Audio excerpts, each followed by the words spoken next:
अपना खुद का बिजनेस हो ये सपना तो बहुत लोग देखते हैं, लेकिन कभी-कभी जो आइडिया सबसे अच्छा लगता है ना, वही सबसे बड़ा फाइनेंशियल ट्रैप भी बन जाता है। आज हम यही समझने वाले हैं कि कैसे कुछ बिजनेस आइडियाज जो सुनने में तो बड़े कमाल के लगते हैं, असल में एक मुश्किल जाल साबित हो सकते हैं। तो फिर असली सवाल क्या है? कैसे पता करें कि कौन सा आइडिया सच में एक बेहतरीन मौका है और कौन सा बस एक फाइनेंशियल जाल?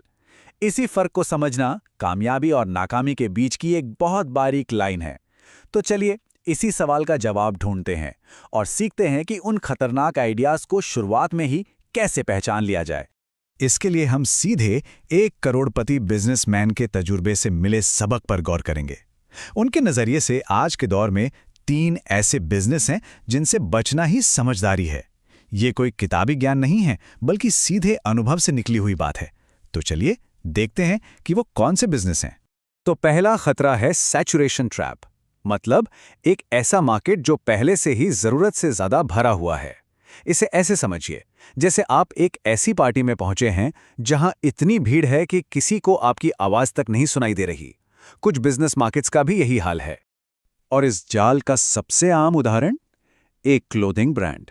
आजकल हर किसी को अपनी टी शर्ट या हुडी की लाइन शुरू करनी है, लेकिन क्या मार्केट को सच में एक और क्लोथिंग ब्रांड की जरूरत है? जैसा कि स्रोत ने बिल्कुल साफ कहा है, दुनिया को सच में अब और क्लोथिंग ब्रांड्स की जरूरत नहीं है। जब कंपटीशन इतना ज्यादा हो तो ग्राहकों का ध्यान अपने तरफ खींचना ही इतना महंगा पड़ जाता है कि मुनाफे की तो बात ही छोड़ दीजिए। यही एक क्लासिक सैचुरेशन ट्रैप है। अच्छा, अब आते हैं दूसरे खतरे के संकेत पर। ये हैं हाई रिस्क वेंचर, यानी ऐसे बिजनेस जिनमें पैसा भी बहुत लगता है और बाहरी जोखिम भी बहुत ज्यादा होते हैं। और इसका सबसे बड़ा उदाहरण है एक इंडिपेंडेंट रेस्टोरेंट खोलना। सुनने में बहुत अच्छा लगता है ना, मेरा अपना कैफे होगा, लेकिन हकीकत अक्सर बहुत ज्यादा मुश्किल होती है। स्रोत इसके पीछे 2 बड़ी वजहें बताता है। पहली तो ये कि लोगों की आदतें बदल रही हैं और अब वो पहले के मुकाबले बाहर कम खाते हैं। और दूसरी, अगर किसी ने भी गॉर्डन रैमसी का शो किचन नाइटमेयर्स देखा है तो उन्हें रेस्टोरेंट इंडस्ट्री की कड़वी सच्चाई का अच्छा खासा अंदाजा होगा। स्रोत का ये सवाल असल में अपने आप में एक जवाब है। जरा सोचिए, भारी किराया, स्टाफ की सैलरी, जबरदस्त कंपटीशन और बदलते कस्टमर ट्रेंड्स, ये जोखिमों का एक ऐसा कॉकटेल है जो इसे वाकई एक बहुत हाई रिस्क वेंचर बना देता है। और अब तीसरा और आखिरी खतरे का संकेत, डिसेप्टिव स्कीम। ये वो आइडियाज हैं जो जल्दी और आसानी से पैसा बनाने का वादा करते हैं, लेकिन असल में एक धोखा होते हैं। मतलब जो बिजनेस लगते हैं पर होते नहीं।